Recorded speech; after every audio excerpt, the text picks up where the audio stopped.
Good morning friends, my name is Chandravardhan and I welcome you all to study for civil services, one of the India's leading educational platforms। दोस्तों पिछले कुछ videos में हम लोगों ने history का, polity का और फिजिक्स वगैरह का जो इंपॉर्टेंट पॉइंट्स है बीपीएससी 68th पीटी के लिहाज से वो सब हम लोगों ने देखा है ना। अब इस वीडियो में हम लोग देखेंगे केमिस्ट्री के जो इंपॉर्टेंट पॉइंट्स है जो कि 68th बीपीएससी पीटी के लिहाज से आपको जरूर पढ़ने चाहिए। ठीक है, तो इसमें कुछ इंपॉर्टेंट पॉइंट्स भी होंगे। वैसे आपको लगेगा कि मैं पूरा सिलेबस ही बता रहा हूं, लेकिन हर एक पॉइंट में जो जो इंपॉर्टेंट चीजें होंगी वह सब मैं बताता चलूंगा। तो चलिए देर न करते हुए शुरू करते हैं अपना वीडियो। लेकिन उससे पहले यदि चैनल पर नए हैं तो सब्सक्राइब करके बेल आइकॉन दबा दीजिए और वीडियो यदि पसंद आए तो लाइक और कमेंट करना बिल्कुल मत भूलिएगा, क्योंकि यही हमारी खुराक है और इसी से हमारा चलता है जो भी है।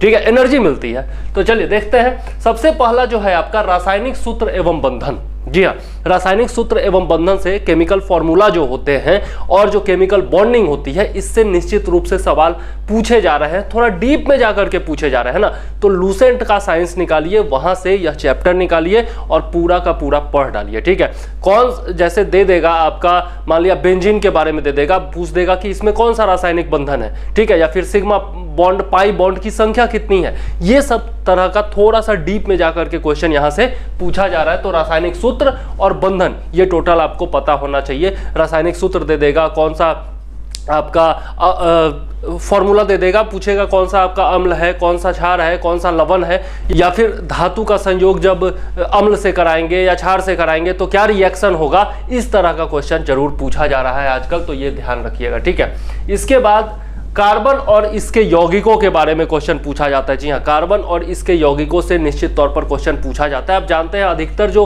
केमिस्ट्री है वो कार्बन से ही संबंधित है। ठीक है, कार्बन और उसके यौगिकों से ही संबंधित है।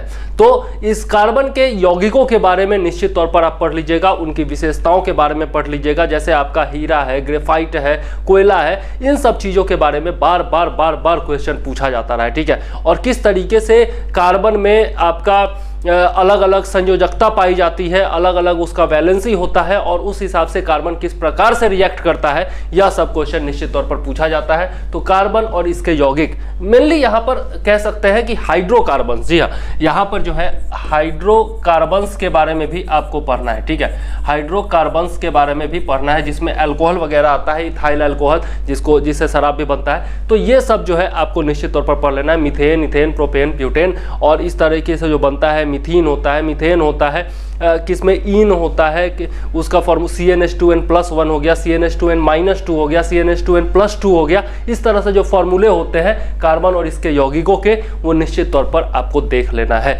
साथ में जो रेडिकल्स लगते हैं, जो आपके मॉड्यूल्स लगते हैं बाद में, एन हो गया, इन हो गया, आइन हो गया, इस तरीके से आपका single bond, double bond, triple bond को लेकर के और कार्बन किस प्रकार से रिएक्ट करता है, किस तरह के बंधन बनाता है, यह सब क्वेश्चन आपको पूछे जाते हैं।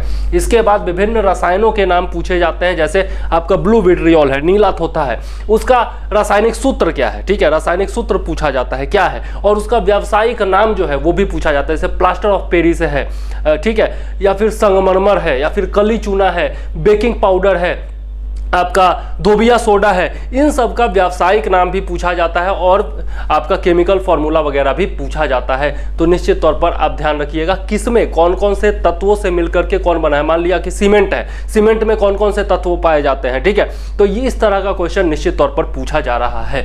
ओके, तो फॉर्मूला एंड यूजेज और उनका यूज क्या है, यह भी क्वेश्चन में पूछा जा रहा है आजकल। ठीक, तो याद रखिएगा। इसके अलावा ग्लासेस के बारे में आप पढ़ लीजिएगा, प्लास्टिक्स के बारे में, रबर के बारे में। जी हाँ, कौन सा कृत्रिम रबर है, कौन सा नेचुरल रबर है, नेचुरल रबर को क्या कहते हैं। इसके अलावा ग्लासेस में कौन सा ये आपका फ्लिंट ग्लास होता है, कौन सा आपका मान लिया बुलेट प्रूफ शीशा बनाने में कौन सा ग्लास यूज किया जाता है। तो इस तरह के क्वेश्चंस बराबर पूछे जाते रहे हैं। ग्लासेस के बारे में, विभिन्न प्रकार के बारे में और उनका यूज हो गया, या फिर किस तरीके से बनता है, क्या क्या पाया जाता है उसमें, यह सब पूछा जाता रहा है। ठीक है, डिफरेंट ग्लासेस के बारे में, प्लास्टिक्स के बारे में भी पूछा जाता है। थर्मोसेटिंग प्लास्टिक हो गया, या फिर अन्य जो प्लास्टिक्स होते हैं, रूपांतरण जो होता है वह सब पूछा जाता है। पॉलीथीन के बारे में पूछ देगा मान लिया, ठीक है। फिर आपका बाकी सब चीज़ें जो है प्लास्टिक से रिलेटेड, उन सब प्लास्टिक पॉल्यूशन के बारे में भी क्वेश्चन पूछा जा सकता है। तो ग्लास, प्लास्टिक और रबर ये बहुत ही महत्वपूर्ण है, इससे जरूर पढ़ लीजिएगा।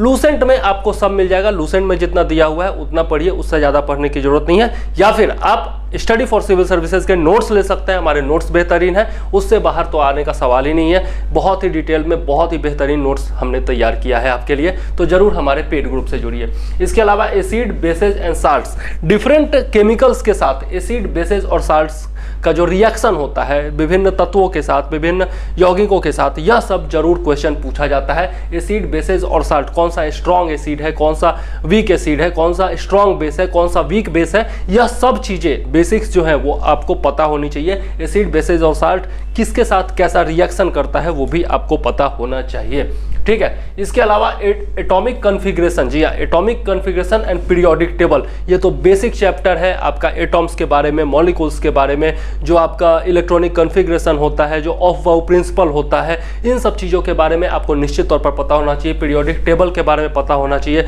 मान लिया सेलाइन एलिमेंट्स जो हैं वो किस ग्रुप में है, किस पीरियड में है, यह सब क्वेश्चंस पूछा जा सकता है, ठीक है। जैसे आपका fluorine, chlorine, bromine, iodine, statin, यह सब क्या है, यह सब आपका सेलाइन है, ठीक। तो यह किस ग्रुप में या फिर किस टेबल में पाया जाता है, इस तरह के क्वेश्चंस पूछे जा सकते हैं। जो आपका फर्स्ट ग्रुप है उसमें कौन कौन से एलिमेंट्स है ये पूछा जा सकता है। एलिमेंट्स किधर होते हैं पीरियोडिक टेबल में, आपके जो बाकी मेटल्स होते हैं, जो नॉन मेटल्स होते हैं, वो पीरियोडिक टेबल में किस ग्रुप में कहाँ पर पाए जाते हैं, यह सब क्वेश्चन पूछा जा सकता है। जो इनर्ट गैसेज हैं उनके बारे में क्वेश्चन पूछा जा सकता है। तो एटॉमिक कॉन्फ़िगरेशन और पीरियोडिक टेबल, वैलेंसी वगैरह जो है इसमें, वो निश्चित तौर पर आप पढ़ लीजिएगा, ठीक है। और सब में बेसिक्स ही पढ़ना है, कोई डिटेल में नहीं जाना है, लेकिन बेसिक्स आपको कंप्लीट पता होना चाहिए।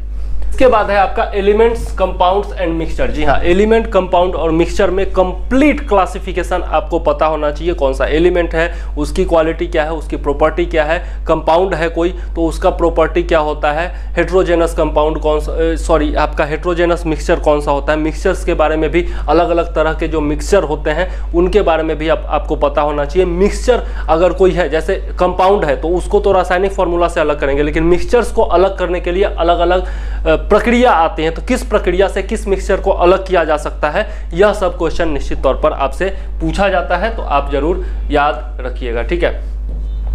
देख लेते हैं। फिर है आपका सॉलिड, मिक्सचर और गैस, सॉलिड, लिक्विड और गैस। जी हाँ, सॉलिड, लिक्विड और गैसेस की भी सारी प्रॉपर्टी आपको पता होनी चाहिए, ठीक है।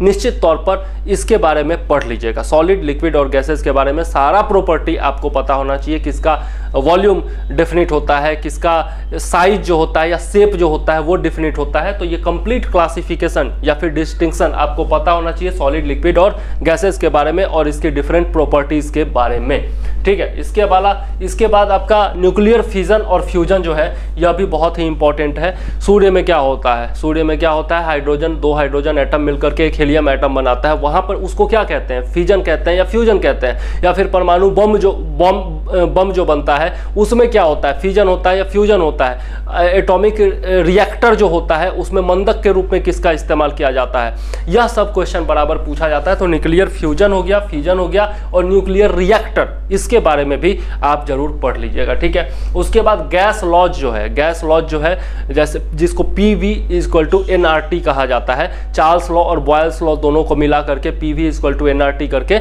एक आपका फॉर्मूला बनता है। तो गैस लॉज के बारे में भी आप जरूर देख लीजिएगा, चार्ल्स और बॉयल्स का लॉ क्या है, ठीक है। तो ये हो गया आपका केमिस्ट्री से जुड़ा हुआ चैप्टर, जिसमें जो इंपॉर्टेंट चैप्टर है थोड़ा सा मैं उसमें स्टार मार्कर लगा देता हूं। आपका एलिमेंट, कंपाउंड एंड मिक्सचर बहुत ही ज़्यादा इंपॉर्टेंट है, ठीक है। सॉलिड, लिक्विड एंड गैसेज बहुत ही ज़्यादा इंपॉर्टेंट है, बेसिक्स इसमें पढ़ना है, ठीक है। न्यूक्लियर फिजन एंड फ्यूजन ये भी जो है लगातार पूछा जाता रहा है, ठीक है। गैस लॉज से बहुत ज़्यादा क्वेश्चन नहीं पूछा गया है। अच्छा, यहाँ पर एक और टॉपिक छूट गया, यह है धातु, धातु कर्म और मिश्र धातु। जी हाँ, कौन सा मिश्र धातु है यह भी क्वेश्चन पूछा जाता है। धातु और धातु कर्म, मेटलर्जी से क्वेश्चन जरूर पूछा जाता है। जैसे टेम्परिंग है या क्या टेम्परिंग प्रोसेस क्या होता है, यह क्वेश्चन पूछा जा सकता है। या फिर विभिन्न जो आपके अयस्क हैं उससे धातुओं का जो निष्कर्षण होता है, एक्सट्रैक्शन होता है, उससे संबंधित क्वेश्चन पूछा जा सकता है, ठीक है। चलिए अब इसमें और क्या क्या पढ़ना है, ये जो है आपका VVI है, ये जो है आपका glasses plastic and rubber VVI है, एसिड बेसेज एंड साल्ट ये भी VVI है, ठीक है। ये इसमें पीरियोडिक टेबल से ज़्यादा क्वेश्चन नहीं पूछा जाता है, लेकिन इलेक्ट्रॉनिक कॉन्फ़िगरेशन से थोड़ा बहुत क्वेश्चन, बहुत ज़्यादा इंपॉर्टेंट नहीं है लेकिन कुछ चीज़ें यहाँ से भी पूछी जा सकती हैं, ठीक है। इसके अलावा रासायनिक सूत्र एवं बंधन यहाँ से लगातार क्वेश्चन पूछा जाता है, कार्बन और इसके यौगिक लगातार क्वेश्चन पूछा जाता है, और इससे तो एक क्वेश्चन हर साल रहता ही रहता है, ठीक है। तो जितने भी इंपॉर्टेंट चीज़ें हैं वही मैंने बताया है, कुछ भी छोड़ना नहीं है, सारा सिलेबस आप पढ़िए और लगातार हमारे साथ जुड़े रहिए, हमारे नोट्स लीजिए। स्टडी फॉर सिविल सर्विसेज के नोट्स बेहतरीन है, बहुत सारे टॉपर्स भी रिकमेंड करते आए हैं, तो हमसे जुड़िए, पेड ग्रुप से जुड़िए, और उसके लिए नंबर आपके स्क्रीन पर दिया हुआ है, ठीक है। तो ये नंबर आपके स्क्रीन पर दिया हुआ है और सारा डिटेल भी दिया हुआ है, यहाँ पर आप हमसे जुड़ सकते हैं हमारे पेड ग्रुप से। तो चलिए इस वीडियो के लिए फिलहाल मैं चंद्रवर्धन लेता हूँ आपसे इजाजत। जय हिंद, वंदे मातरम।